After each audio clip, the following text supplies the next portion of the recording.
Naimbag na bigat Luzon, maayong aga Visayas at maradyaw na buntag Mindanao. How's your weekend so far? Naku, naging challenging ang mga nakaraang araw para sa atin, pero nalagpasan naman natin lahat. Every morning is a blessing, kaya simulan ng araw na ito ng may ngiti at pag-asa. Live mula sa Pag-asa Weather and Flood Forecasting Center, ito ang Panahon TV na mula Lunes hanggang Linggo, una maghatid sa inyo ng pinakabagong ulat panahon. Sabay kayong papanood via online streaming sa www.ptv.ph. Kasama niyo po ngayong Sunday morning, October 23, 2016. Ako po ang inyong weather lover, Amor La Rosa. Bago ang lahat, para sa mga magja-jogging dyan sa May Rojas Boulevard, ang sunrise natin for today, 5:49 ng umaga, habang ang sunset naman mamaya, 5:32 ng hapon. At sa puntong ito, para naman malaman na natin ang inaasahang lagay ng panahon para sa mga susunod na oras, makakapanayam na po natin ang isang weather forecaster ng Pag-asa. Walang iba kundi si Ms. Glyza Esculiar. Good morning po, Ms. Esculiar. Nitong mga nakalipas sa araw po, nagbantay tayo dito sa Bagyong Lawi. May kalakasan po ang bagyong ito at tumama pa yan sa bahagi ng Cagayan.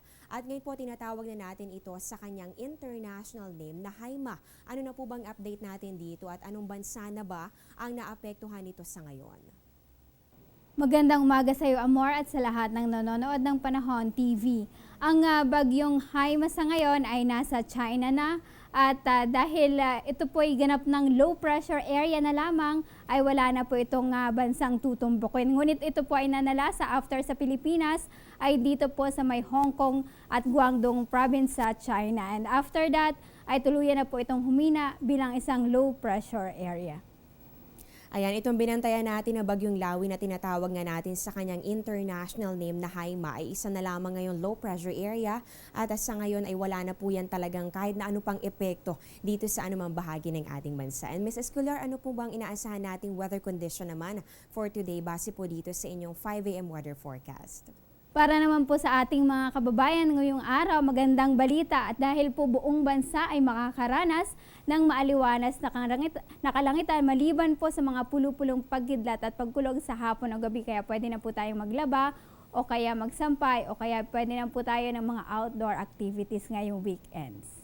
At Ms. Esculiar, kumusta naman natin itong lagay ng ating mga karagatan? Dahil itong mga nakalipas na araw ay naglabas kayo ng gale warning. Ibig sabihin yan, hindi muna pwedeng pumalaot yung mga maliliit na sasakyang pandagat. So hanggang ngayon ba meron pa rin gale warning?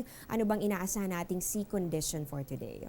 Kung sa mga lalabas po o may outdoor activities nga ay maganda ang balita, gayon din po sa ating mga mangingisda. Inaasahan po na buong seaboards po ng ating bansa magiging banayad hanggang sa katamtaman lamang po ang pag-alo ng karagatan. Ibig sabihin, pwedeng-pwede pong maghanap buhay ang ating mga kababayang mangingisda sa buong kapuluan. At Ms. Esculiar, panghuling katanungan na lamang, ito po ay question of the day natin mula sa isang Panahon TV follower na si Manuel Pajarillo. Ang tanong niya ay wala na daw po bang bagyo na posibleng mabuo makaapekto dito sa ating bansa sa mga nalalabing araw ng Oktubre? Para sa katanungan niya, Amor, ay ito ang ating kasagutan. Sa ngayon po sa nakikita po natin dahil Ridge of High Pressure Area nga ang umiiral po sa ating bansa at nakikita naman po natin sa mapa dyan po sa ating satellite image, sa ating monitor, ay wala na pong malinis po ang ating Philippine Area of Responsibility, maging ang karatig lugar po nito o yung nasa boundary ng PAR malinis po. Ibig sabihin po isang buong linggo nating mararanasan ang magandang panahon at wala pong low pressure area o bagyong maaring pumasok na Philippine Area of Responsibility hanggang matapos na po ang Oktubre.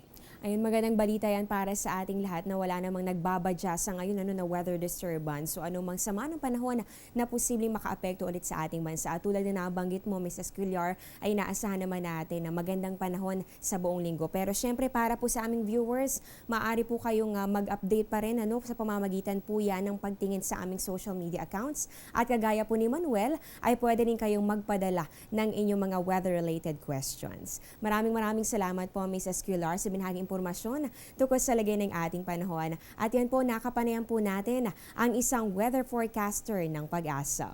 Umpisa pa lang yan dahil magbabalik pa ang Panahon TV pagkatapos ng ilang mga paalala.